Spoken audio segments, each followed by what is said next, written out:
Hi, I'm Linda Walker from the Starr County Sheep Committee, and we're here today at Critter Patch Farms with Sarah Shearing. She is one of our alumni. She used to show for Starr County 4-H, and she also did breeders and merinos and the wool. So Sarah is going to take you through the steps of what to do to shear your animal for the wool. Sarah, what equipment do you usually use for your shearing? I'll be using my clippers to get all the wool off of the sheep, and I'll be using oil for the clippers, and I'll also be using a brush to kind of get any hay or dirt out of the wool before I start shearing. So typically you would want your animal to be pretty clean before you would go ahead and shear off your wool. Yes, wool sheep, most of them you do not want to bathe because that can ruin the quality of the wool. So most wool sheep will have blankets on them. But if there is any hay bits or any dirt on the outside of the fleece, you do want to get that off before you start shearing, just to make the cleaning of the fleece after you take it off a little easier. So typically when you're doing the wool, what do you do with the wool after you've shorn it off as far as your marketing? You just take the good wool off of the animal, so you take the sides and their back. That's the cleanest and where it's the longest and the nicest.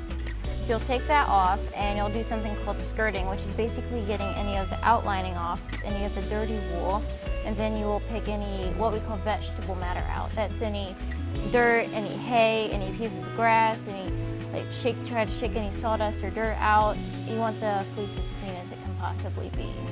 So it would be easier for the kids to either keep their animal blanketed or in an area where you can kind of keep them clean if you're going to market your wool.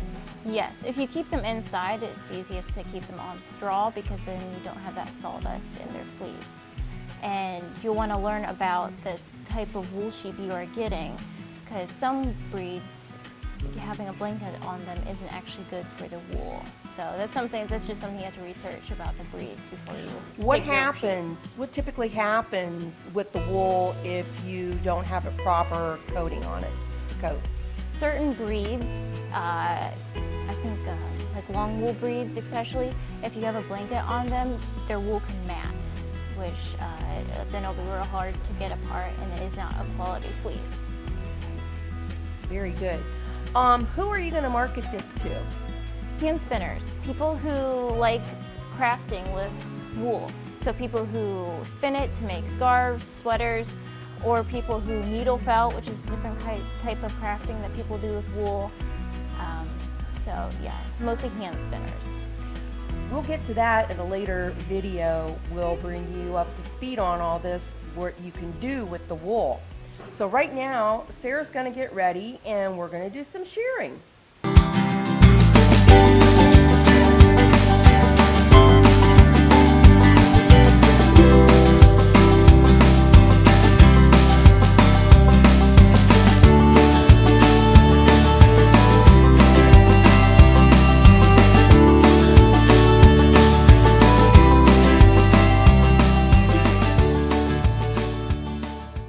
We are brushing him to get any hay bits off, so any of the little pieces of dirt and hay or loose wool.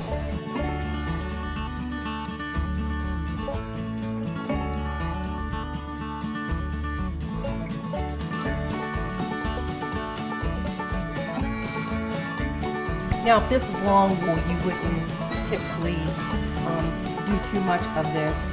No. Especially with the locks and everything. I know some people use a blower to just blow them out and fluff them up a bit, and it makes it a little easier to shear. Our next step is to put oil on the blades so that they do not get too hot. Then on the top. This is so they don't overheat. Is there any particular order that you start with when you're shearing for a fleece?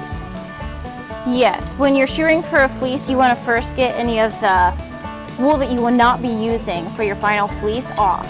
So we'll be taking off the neck and the chest wool, the belly wool, and pretty much any of the back legs and butt wool.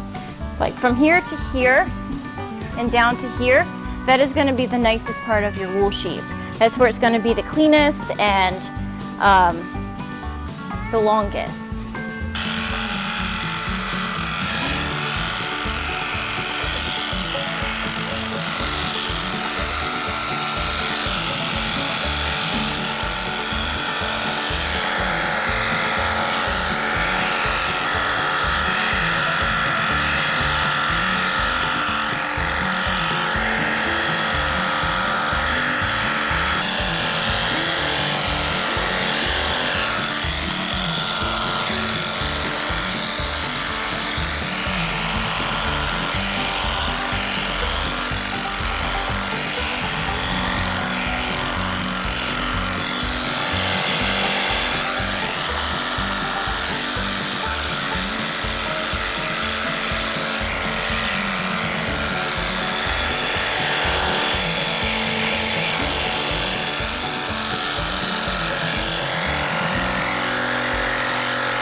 Typically with some of your longer wools, and even with your merinos and your Rambouillet and Corriedale net, you want to take it up to the withers, to the neck, and down to the leg, and more down on the belly, and to the back of the leg, and a little bit more down to the tail. And that will give you a nice uniform fleece for spinning.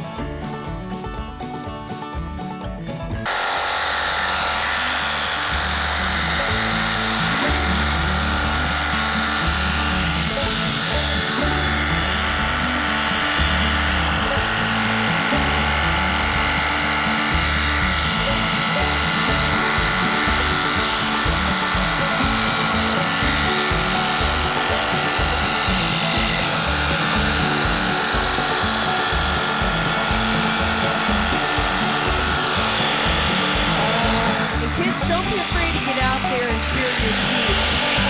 You learn by doing and practice, and it takes a little bit of time.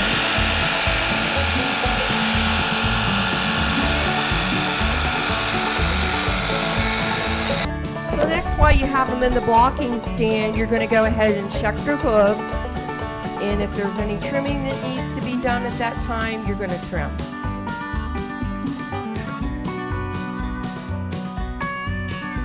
So here we have our hoof trimmers and our hoof pick. What you want to do with the hooves is that they overgrow on the edges. So you're going to see the edges grow up and the tip got a little too long.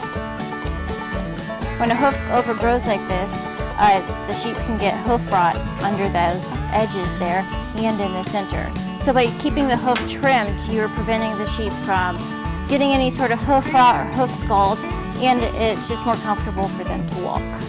Hoof trimmers, you want to go flat along the side and cut off that edge until it's flat.